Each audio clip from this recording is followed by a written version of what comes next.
Yes hello welcome students. और 4-5 दिन तक जो है मैं बिजी रहा काफ़ी, इसलिए आप लोगों के सामने आ नहीं पाया वीडियो लेकर के। एक्चुअली मेरी मदर की तबीयत ख़राब चल रही है और उनका ट्रीटमेंट जो है एम्स से चलता चला आ रहा है पहले से ही। तो उसी वजह से जो है मैं दिल्ली मेरा आना जाना लगा रहा, तो कंटिन्यूटी इसलिए नहीं हो पाई। लेकिन कोशिश करूँगा, अभी ऑपरेशन होना बाकी है, हो सकता है बीच में भी मुझे 4-5 दिन के लिए मतलब वीडियो ना दे पाऊँ आप लोग को, तो कॉपरेट करिएगा। Thank you very much. तो now let's start. Today's topic is sexual reproduction and I will tell you about the types also. तो ध्यान से सुनिएगा बच्चों। ठीक है, स्टार्ट करते हैं ज़्यादा टाइम वेस्ट ना करते हुए। तो आपको लास्ट वीडियो में मैंने बताया था कि रिप्रोडक्शन और उसके टाइप्स के बारे में बता दिया था। आज थोड़ी डिटेल करते हैं ये सेक्सुअल रिप्रोडक्शन के बारे में, तो उसको देख लीजिए। तो ये सेक्सुअल रिप्रोडक्शन में जो पहला पॉइंट है वो क्या है? Offsprings produce by single parent. यहां पर मैंने यूनिपेरेंटल लिखा हुआ है। यूनिपेरेंट का मतलब होता है सिंगल पेरेंट, यूनि पेरेंट यानी कि सिंगल पेरेंट।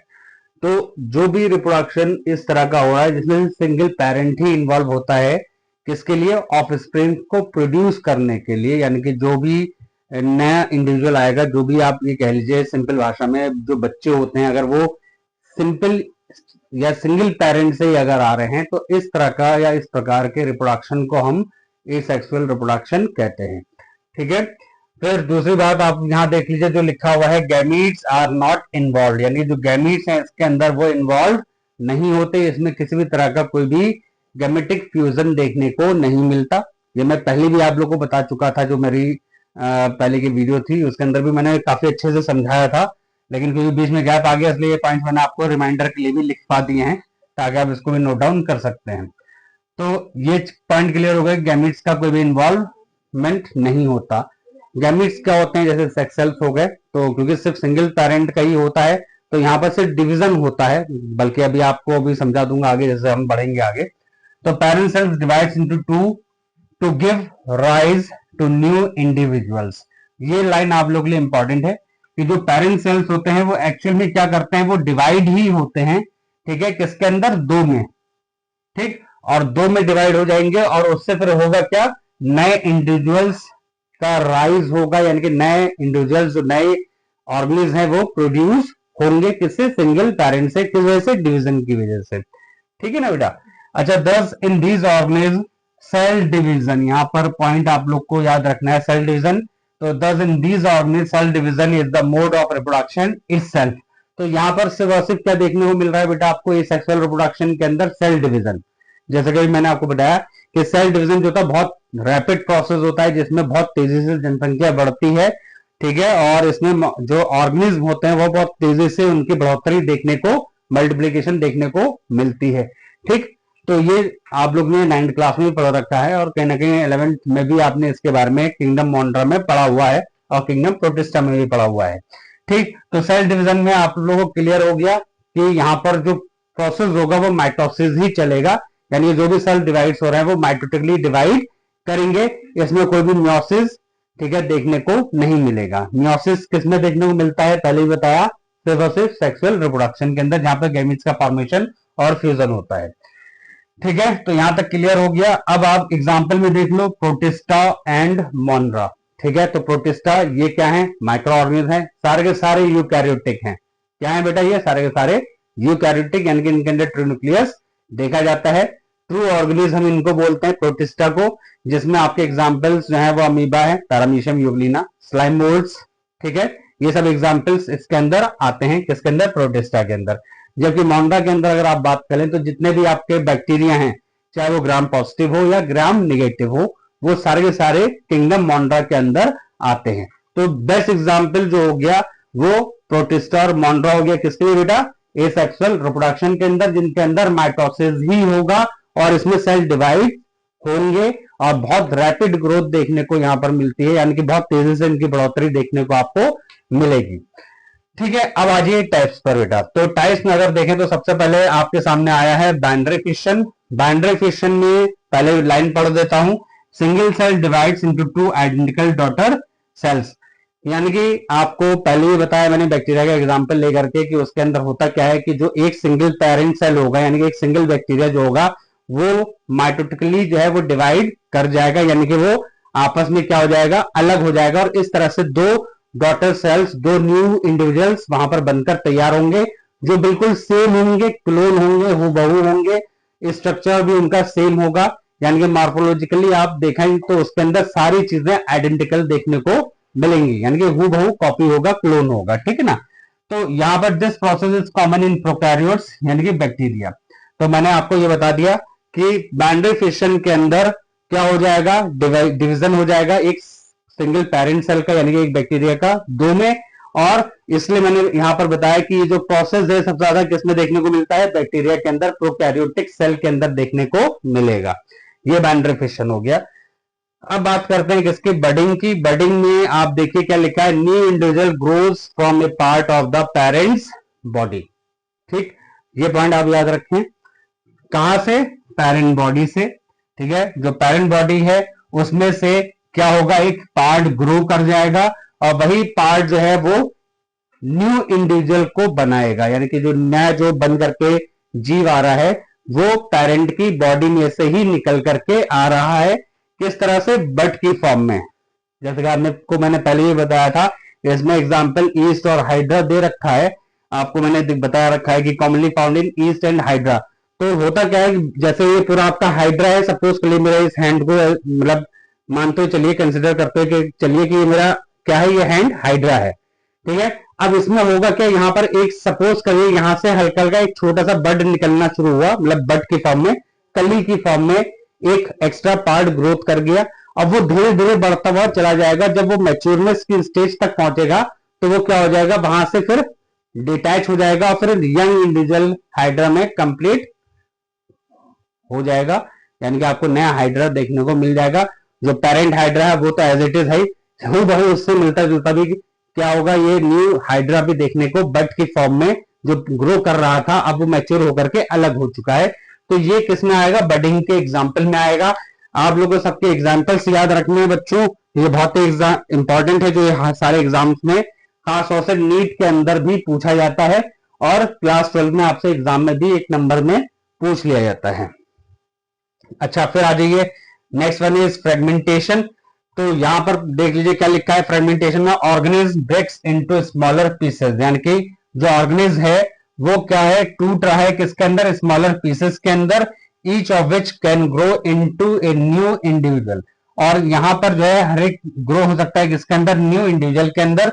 जैसे कि आपको मैं बता दूं, यानी कि जैसे प्लेनेरिया है, ठीक ना, प्लेनेरिया जो है एक ऑर्गेनिज्म है, उसको अगर आप 3 पीसेस में काट दे तो वो 3 पीसेस जो है वो 3 नए इंडिविजुअल में क्या हो जाएंगे, ग्रो कर जाएंगे, ठीक है।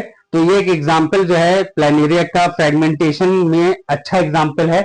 आप टेप वर्म को भी देख सकते हैं, टेप वर्म को भी अगर आप उसके फ्रेगमेंट्स को अलग कर दें तो बाद में कुछ टाइम के बाद जो है टेप वर्म भी जो उसके फ्रेगमेंट्स होंगे, हर एक फ्रेगमेंट्स जो होंगे वो फुल फ्लेज ग्रो कर जाएंगे किसमें, न्यू इंडिविजुअल के अंदर। तो फ्रेगमेंटेशन इनके अंदर भी अच्छा देखने को मिलेगा। साथ ही साथ स्टार फिश का भी एग्जाम्पल अच्छा है, अगर आप उसके एक आर्म को डिटैच कर दें, काट दें, कट कर दें, या 2 आर्म्स को काट दें तो वो भी इंडिविजुअली 2 नए स्टार फिश में जो न्यू डॉटर स्टार फिशेज होंगी उसमें कन्वर्ट हो जाएंगी। तो ये सारा का सारा एग्जाम्पल फ्रेगमेंटेशन में आता है। फ्रेगमेंट का मतलब होता है खंड, यानी कि अगर आपने खंड खंड कर दिया, उसको अलग अलग फ्रेगमेंट्स में बांट दिए तो हर एक जो फ्रेगमेंट्स होंगे वो नए इंडिविजुअल को राइज करेंगे या प्रोड्यूस कर देंगे, यानी कि पूरा पूरा उत्पत्ति किसकी, नए ऑर्गेनिज्म की हो जाएगी अलग अलग फ्रेगमेंट से। ठीक, एग्जाम्पल जरूर याद करते हुए चलिएगा, एग्जाम्पल्स आप लोग के लिए इसलिए मैंने लिखा हुआ है ताकि आप लोग कंफ्यूज ना हो। फिर आता है नेक्स्ट वन इज रीजनरेशन। जैसे कि नाम से भी आप समझ रहे हो रीजनरेशन की बात आ रही है। रीजनरेट का मतलब होता है कि अपने ही उस पार्ट को दोबारा से बनाना, ठीक है, जनरेट कर लेना, ठीक है। तो यहां पर अगर आप देखें तो लाइन जो लिखी है वो क्या लिखी है कि organism can grow lost body parts, यानी कि यहां जो आपको याद रखना है कि can grow lost body parts, यानी कि जो भी हिस्सा उसका अगर टूटा हुआ है या कट गया है या अलग हो गया या लॉस्ट हो चुका है डैमेज होने की वजह से, वो वहां पर दोबारा से वही सेम पार्ट ग्रो कर जाएगा, यानी कि ये कैपेबिलिटी होती है इनके अंदर, इन ऑर्गेनिज के अंदर, कि वो लॉस्ट पार्ट को भी ग्रो कर सकते हैं और उसको फंक्शनल कर सकते हैं, यानी कि वो फंक्शन में उनके यूज आ सकते हैं। एग्जाम्पल है जैसे सेलेमेंडर और वॉर्म्स, ठीक है। इसमें कुछ वॉर्म्स वगैरह के भी एग्जाम्पल्स हैं जो कि मैं आपको फर्दर और आगे बताऊंगा। इसमें जैसा भी होगा, जैसे क्वेरी आप लोग मुझसे करेंगे, मैं आपको डिटेलिंग तब प्रोवाइड कर दूंगा, ठीक है ना। आप लोग कंफ्यूज और बिल्कुल परेशान ना हो, ठीक है। तो इसमें एग्जाम्पल याद रख लीजिए, सेलेमेंडर और वॉर्म्स, ये रीजनरेशन पावर इनके अंदर बहुत ज्यादा होती है और अपने डैमेज पार्ट को इजिली क्या कर सकते हैं, रीग्रो कर सकते हैं, रीजनरेट कर सकते हैं। फिर आता है next one is vegetative propagation, जो कि खास तौर से आजकल अच्छी ब्रीड्स के लिए हम करते हैं। जैसे हमें आलू की अच्छी ब्रीड चाहिए तो हम उसके अंदर मतलब वेजिटेटिव प्रोपगेशन के थ्रू हम अच्छी से अच्छी हाई क्वालिटी यील्डिंग जो है पोटैटोज ग्रो करा सकते हैं, ठीक है। फिलहाल अभी इस पे आते हैं। क्या लिखा है, new plants are produce from parts of the parent plant such as stem, leaves and roots. तो यहां पर देखें तो वेजिटेटिव प्रोपगेशन में क्या हो गया कि जो प्लांट्स, स्पेशली ये प्लांट्स की ही बात हो रही है यहाँ पर कोई भी और दूसरा ऑर्गेनिज्म हम नहीं लेकर गए, सिर्फ और सिर्फ प्लांट्स चल रहे हैं, क्योंकि वेजिटेटिव का मतलब ही हो गया वेजिटेशन से, ठीक है ना। तो यहाँ पर हम पेड़ पौधों की बात कर रहे हैं कि जो भी पेरेंट प्लांट होगा उनके में से एक पार्ट को ले लिया जाएगा, जैसे कि उनका तना ले लिया या पत्ती ले ली या जड़ ले ली, और इस तरीके से फिर हम क्या करते हैं, नए प्लांट्स को उगा सकते हैं, ग्रो करा सकते हैं। यहाँ पर पोटैटोज और स्ट्रॉबेरी तो है ही, लेकिन आपने सबसे अच्छा नाम कहीं ना कहीं रोज प्लांट का भी सुना होगा कि हम उसका क्या करते हैं, तना काट करके दूसरी तरफ लगा देते हैं, कुछ टाइम के बाद रोज प्लांट्स डेवलप कर जाता है और फूल देने लग जाते हैं, ठीक है। तो मतलब ये एक तरह से वेजिटेटिव प्रोपगेशन है। बनियन ट्री का बहुत अच्छा एग्जाम्पल है, जैसे बरगद का पेड़ हो गया, उनकी जड़ें जो है वो दूसरे नए बनियन ट्री को प्रोड्यूस करती हैं, ये भी एग्जाम्पल आ गया आपके सामने।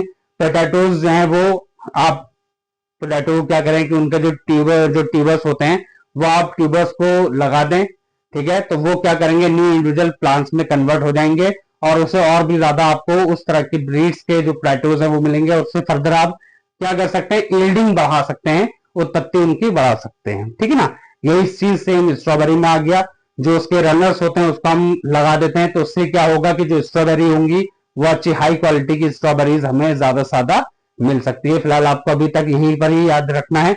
और लास्ट में अगर देखें तो आता है फिर आपका स्पोर फॉर्मेशन। स्पोर फॉर्मेशन का मतलब क्या होता है, स्पोर को हिंदी में हम वैसे बीजाणु भी बोलते हैं। तो जैसे बीज का क्या काम होता है, ये तो आप सभी जानते होंगे बीज का क्या काम होता है, ठीक है। तो यहाँ पर हम लेकिन बात कर रहे हैं किसकी, बैक्टीरिया और फंगस की, यानी कि फंजाई की। तो ये क्या करते हैं, ये स्पोर्स फॉर्म करते हैं, यानी कि वो ये माइक्रो ऑर्गेनिज्म हैं जो स्पोर का फॉर्मेशन करते हैं। और ये होता क्या है, organism produces spores that can grow into new individuals. आप एक तरह से मैं अपनी एग्जांपल दे रहा हूं,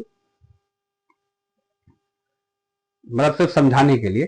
जैसे मुर्गी का अंडा हो गया, मुर्गी का अंडा क्या है, अंडा है। जब तक आप उसे हैच नहीं कर रहे, जब तक उसे फेवरेबल कंडीशन या एनवायरमेंट नहीं मिल रही, तब तक वो नए चिक को प्रोड्यूस नहीं कर सकता, यानी कि नया जो बच्चा है मुर्गी का वो नहीं आ सकता। लेकिन ये सब तब आएगा जब उसे फेवरेबल कंडीशन मिलेगी। सेम यही चीज बैक्टीरिया फंगस के केस में होता है, स्पोर्स इनके अंदर होते हैं, ये स्पोर्स बनाते हैं, लेकिन वो स्पोर्स जो है वो जब उनको फेवरेबल कंडीशन मिलेगी तो उस फेवरेबल कंडीशन में जाकर के पूरी तरह से मैच्योर फंगस में या बैक्टीरिया में कन्वर्ट हो जाएंगे, ठीक है। तो स्पोर फॉर्मेशन की वजह से भी ये सारी चीजें आपको देखने को मिल सकती हैं। ये सारा का सारा आपका जो मैंने टाइप्स बताया ये सब एसेक्सुअल रिप्रोडक्शन के अंदर आता है। अगर अभी भी समझ में नहीं आया होगा तो आप कमेंट बॉक्स में जाकर के अपनी जो भी साझा करना है साझा कर सकते हैं, आपका रिप्लाई मैं जल्द से जल्द दूंगा। बाकी मैंने आपको बताया कि भाई मदर के साथ प्रॉब्लम चल रही है, उनको थायराइड की ग्लैंड उनकी रिमूव करनी है, और कुछ एफएनएसी वगैरह भी बोला हुआ है डॉक्टर ने। तो थोड़ा सा मेंटली डिस्टर्ब तो चल ही रहा हूँ, लेकिन उम्मीद है कि आप लोग समझेंगे मेरी इस बात को और कोऑपरेट करेंगे। लाइक और सब्सक्राइब जरूर करें। Thank you very much student. जल्दी कोशिश करूंगा कि आपके सामने सेक्सुअल रिप्रोडक्शन उसकी टाइप्स लेकर के आऊँ। Thank you very much students.